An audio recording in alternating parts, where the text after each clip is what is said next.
Hello, dear friends. I'm here to read out the third part of the research paper written on my book Ubiquity. The third part is about independence.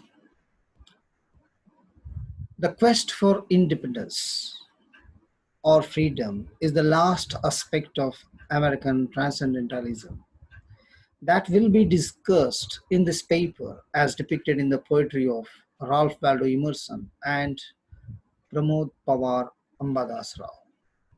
Transcendentalists had a burning passion for independence. In Emerson's famous essay entitled Self Reliance, he underscores the need for Americans to strive to be self reliant in all that they do. According to him, the individual should first be driven by his thoughts and not necessarily controlled by others. The quest for political, religious, and intellectual independence is one of the leading motives behind the emergence of the Transcendentalist movement, which had Emerson as one of its leading proponents. To begin with, Ralph Waldo Emerson's poem, Conquered Him, depicts the spirit of independence that animates the consciousness of transcendentalists. The above poem, Conquered Him, is the song sung at the completion of the battle monument on 4th July 1837. It is worth noting that 50 years after the Americans achieved their independence from their colonial master, Britain, they decided to inaugurate the battle monument in honor of the valiant soldiers who fell on the battleground during the American War of Independence. Coincidentally, the Indians had a similar experience under the same colonial master, Britain. Since freedom is not given on a platter of gold, they too had to fight for it, sacrificing their blood in order to achieve their independence. In the first stanza of Emerson's Conquer Him, he recounts the exploit of brave farmers, Americans, who braved the war era by picking up arms to fight against their colonizers. The poet speaker declares, I quote, by the rude breeze that arced the flood, their flag to April's breeze unfurled. Here once the embattled farmers stood and fired the shot heard round the world. Unquote. The excerpt above brings to mind the determination of the Americans who were suffering under the yoke of their colonizers. The symbol of the flag that waved, I quote, to April's breeze, unquote, again reinforces the joy that their independence brought to them. I quote, the short head round the world, unquote, is an extended metaphor of their earned victory in the American War of Independence that was not only saluted by the rest of the world, but the American nation, United States of America, was recognized not as a colony but an independent nation. The speaker continues by emphasizing the symbolism of the battle monument on the 54th anniversary of American independence in 4th July 1837. He makes it very clear about this memorial event in the following words. I quote, we set today as a votive stone that memory may their deed redeem. When like our sides, our sons are gone, spirit that made those heroes dare to die and to leave their children free. Bid time and nature gently spare that shaft we raise to them and thee. The architects of American independence, as seen in the extract above, gave everything, including the blood, for the freedom of the people. The speaker refers to them as heroes who sacrificed their lives for the freedom of their children.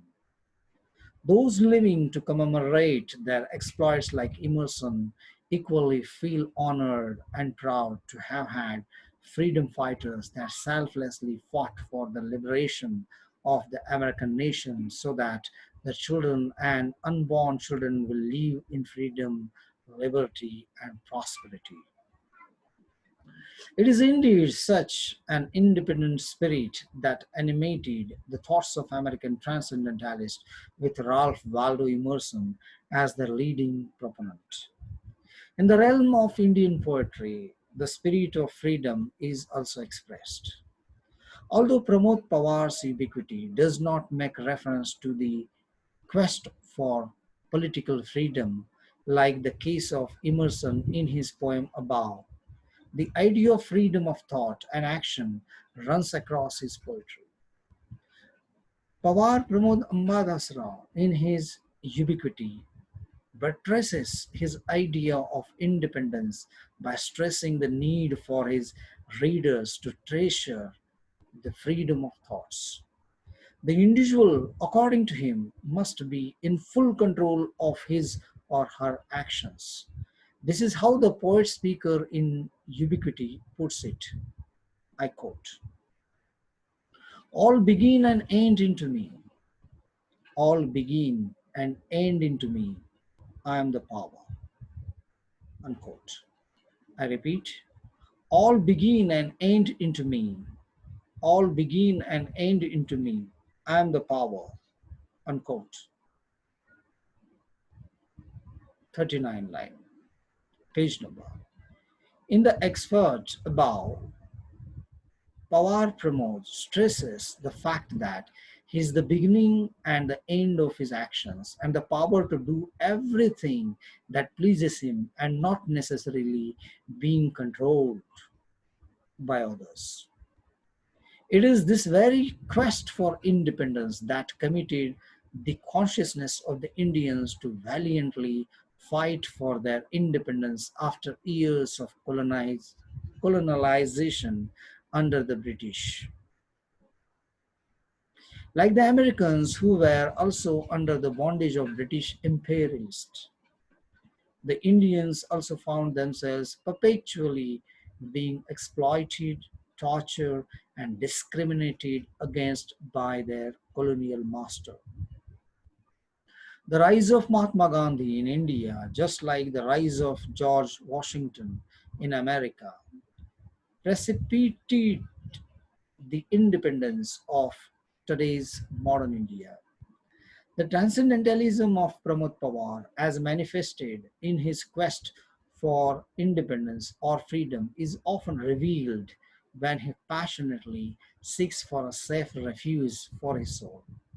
The evocation of the symbolism of the final door, page number 47, is again another pointer to the quest of freedom, happiness, and fulfillment in the life of the speaker. Redemption to him is the final door which he must enter and probably behold his Creator face to face and blissfully dwell with him forever. Although Mahatma Gandhi's religious affiliation is somehow controversial, one, however, acknowledges that, like Pawar Pramod, he is Hindi. In as much as Gandhi's quest for freedom is more politically than religiously inclined, the quest for political, intellectual, and artistic freedom equally animates Pawar's consciousness. The uniqueness of his poetic style in terms of the structure of ubiquity is revealing of the freedom of mind of the poet to craft his own style of writing. This again is an element of independence, which is a peculiar feature of transcendentalism as portrayed in Pramod Ambadasrao's Ubiquity. Conclusion. Having explored transcendentalist trends in the poetry of Emerson and Pramod Pawar, it is evident that there is indeed a meeting point in the realm of American and Indian poetry. Although transcendentalism is a purely 19th century American literary movement, its tenets are very glaring in the 21st century publication by an Indian poet, Pramod Pawar, in his poetry entitled Ubiquity. Published in Africa by NAP Publishers, further portrays the universality of transcendentalism as a literary movement and also the relevance of ubiquity in the African literary and sociological context.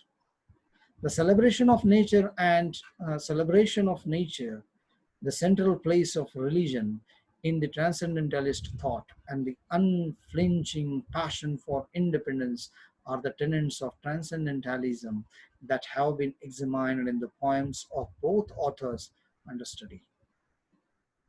It is the hope of this researcher that this paper will not only prompt more research on the works of an emerging Indian writer in the person of Pramod Pawar Ambadas Rao, but will also draw the attention of literary critics across the world to the beauty of Indian and American poetry. So here the research paper is over. So I would like to read out works cited, primary sources, Ambadas Rao, Pramod Pawar, Ubiquity, NA Publishers, 2018, Emerson, Ralph Waldo, Selected Poems, secondary sources, LESM, Contemporary Indian Writers, American Literary Scholarship, an annual, Emerson, Thoreau, and Transcendentalism, 1967, Amur Gius and VRN Prasad, B.V. Nemade, and N.K. Niklani, Indian Readings in Commonwealth Literature, New Delhi; Bhaskar A. Shukla, Indian English Literature After Independence, Jaipur;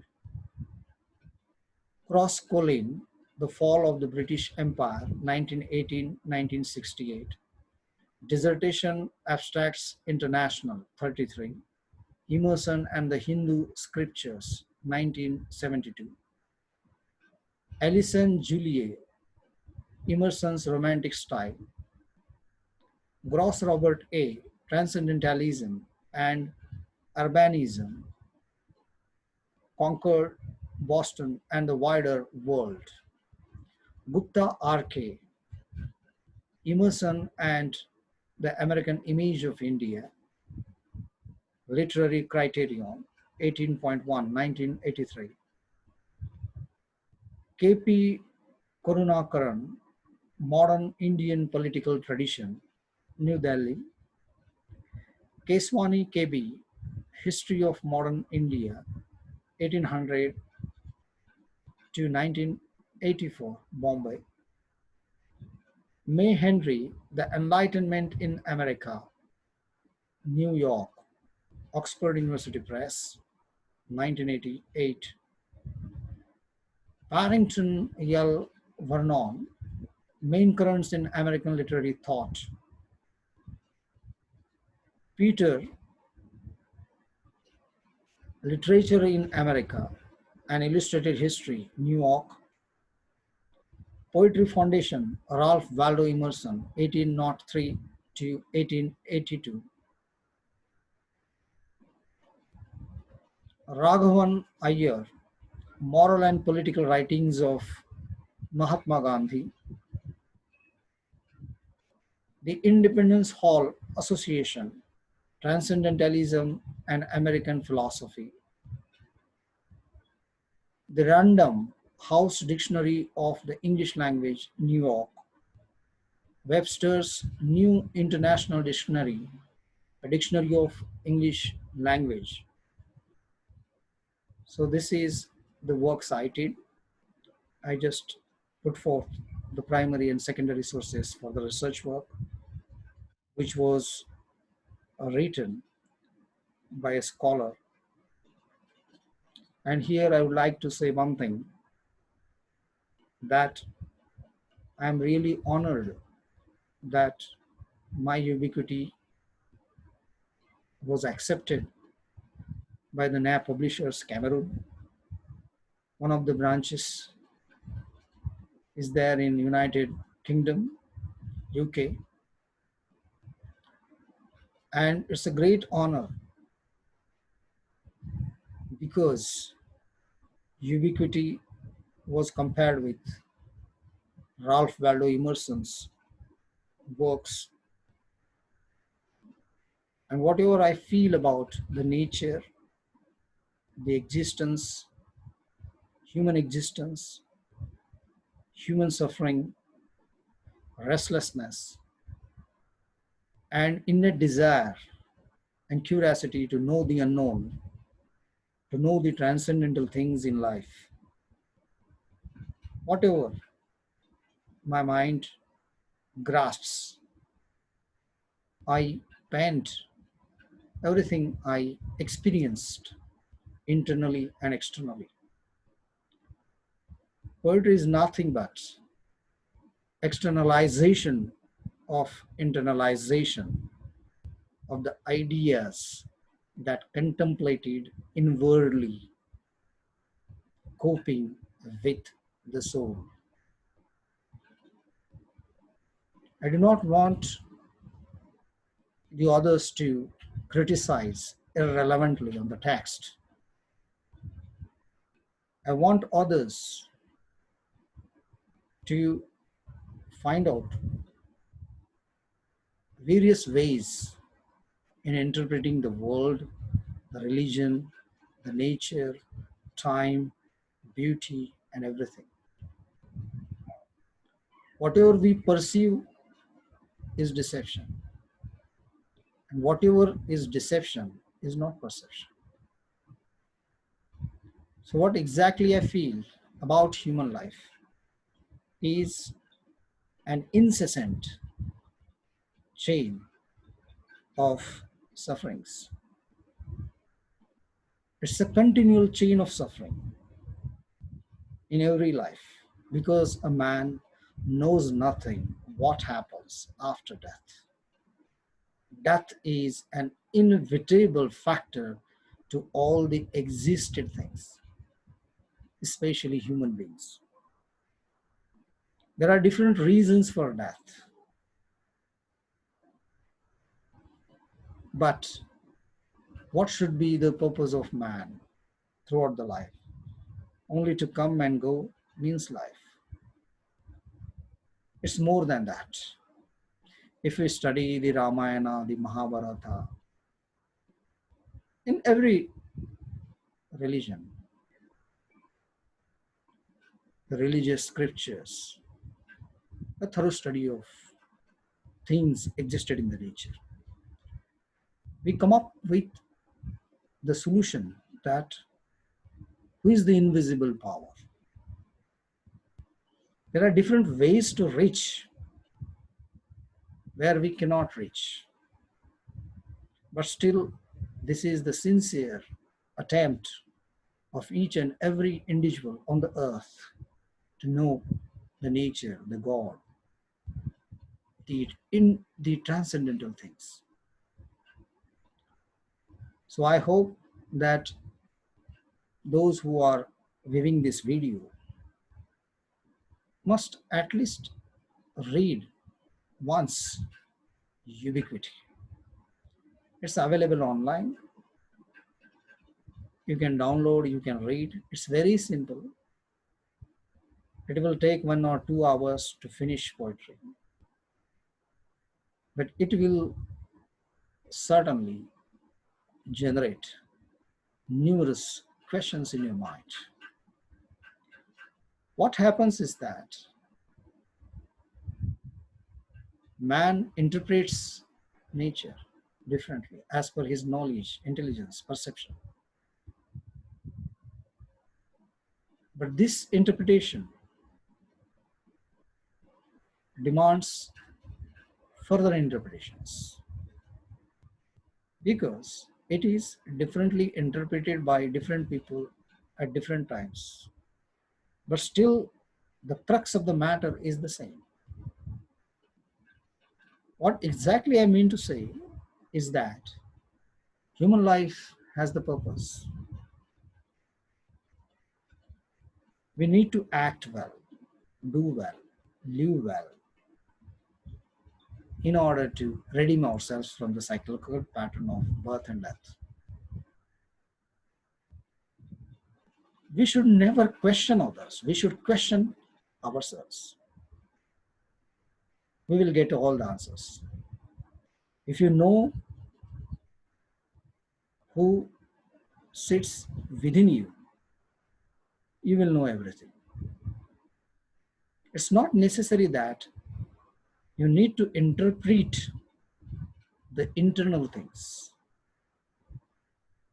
It is not necessary that you need to write everything what you experience, experiment inwardly, because you know what you know. Most of the people, they don't know what they know. So that's why putting something in a simplified manner never means the simplicity of the content.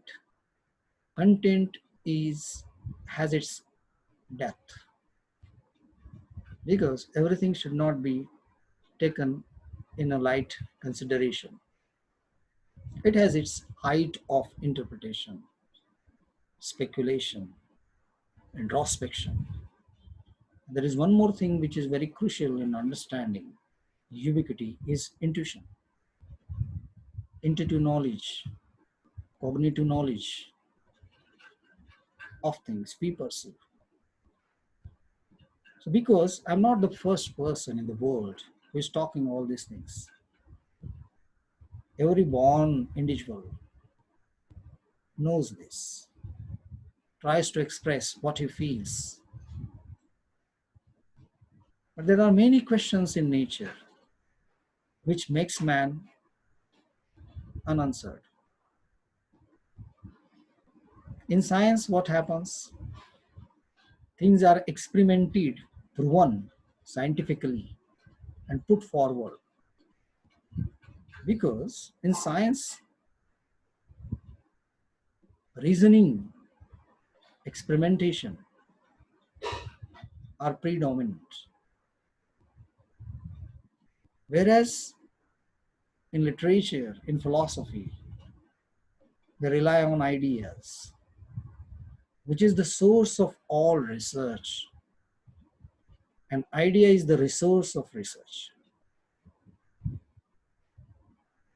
So here, just I am having an interactive session with all of you because after going through this research paper, many ideas naturally struck my mind.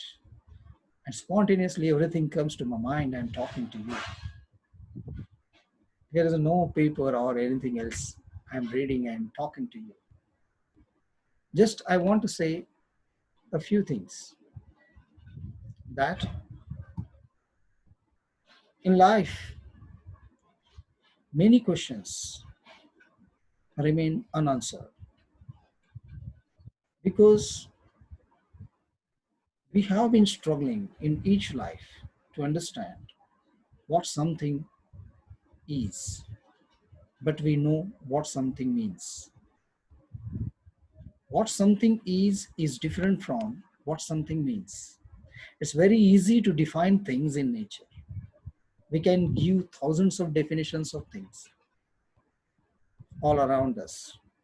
It's very difficult to know what something is. So that's a beautiful quotation I heard somewhere between Boswell and Dr. Johnson. Dr. Johnson asked, "What is poetry?"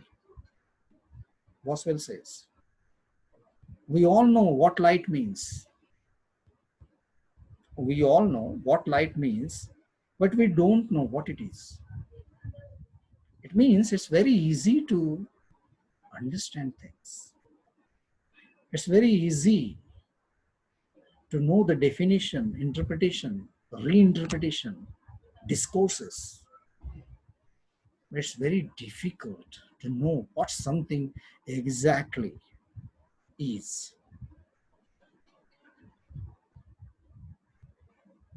So individual may be from any country. And one thing that I would like to share with you, that is about ubiquity. When I first sent the manuscript to NA publishers, Cameroon, they accepted the manuscript and published Ubiquity. And when I asked what made you accept the poetry, the scholar simply replied to me that whatever you have written applies to the country, applies to the people, applies to the nature, applies to the beauty, and many things all around us. It means that experiences are the same, although the nations differ in different interpretations of things. So here I suggest that one should pay attention to transcendentalism, work in this theory of transcendentalism, refer many authors, many books, many ideas, texts, and highlight it. Because the aspect of transcendentalism is a unique aspect compared with other things. The concern is the same, but it is interpreted differently by different scholars at different times. But the point is the same. The point is of redemption. That is a liberation, freedom from all these things. One surprising thing I can talk to you is I'm sitting here talking to you, but I'm not permanent. This is the transitoriness of human existence. Because I'm thinking, I have so many things to do after this video recording. What I mean to say is, man lacks in stillness. Man lacks in permanence. So here we are in search of permanence, peace of mind, P-E-A-C-E, tranquility of the mind. So that is happiness. Happiness is all within you. If you think everything is ecstatic, you feel it. It's your inward consideration of things. So here it means that whatever we think, whatever we observe, we try to bring everything into reality in the form of our writing. So here I feel one thing very confidently, that I'm not permanent. Permanent in the sense I'm temporary. I'm talking about human existence. Human existence is temporary, transitory, because all human beings wish to be perfect, complete. Incompletedness is one of the aspects of human existence. So most of the times what happens, we have never known anything about luck, destiny, but it works. It is experienced by many, many times. We directly or indirectly, consciously or unconsciously agree with luck, destiny. Sometimes we never deserve, expect something, and it is given to you. It is bestowed upon you, and you luckily have it. So here, I mean one thing, that all these factors are very important. Each and every factor in life need to be taken into serious consideration, contemplation, observation, experimentation at its reasonable plus intuitive level. Because if we study everything on the basis of reason, intelligence, scholarship, then our direction of thinking is different. If we keep our mind aside and rely on our own spirit, intuition, inner voice, spirit, then we realize what life means. In yoga, the same thing. In samadhi, the same thing. So this breathing is very essential. Because what happens? Breathing means air. Marut. It is said Maruti. That is Marut. Marut is a Sanskrit word. Marut means air. Air is very essential. I am alive here because of air. You are listening to me because you have air in you. Air is very essential, one of the elements in nature. It means everything is very crucial. It has its own value. And this value needs to be thoroughly understood, observed, experienced before we comment on something. Because never comment anything on any text without understanding it thorough. Okay, this is the world of digitalization, technology. So here we have very less time for reading. We observe things visually. We view things visually. There are different ways of sensing things.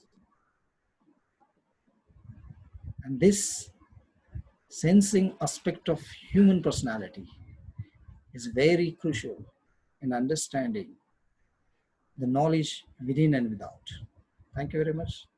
It was Dr. PRAMOD Pawar, the author, the poet of the book Ubiquity, which was published in Central South Africa, Cameroon.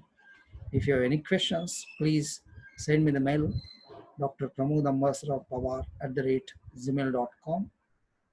And there is my mobile number, 8888951510.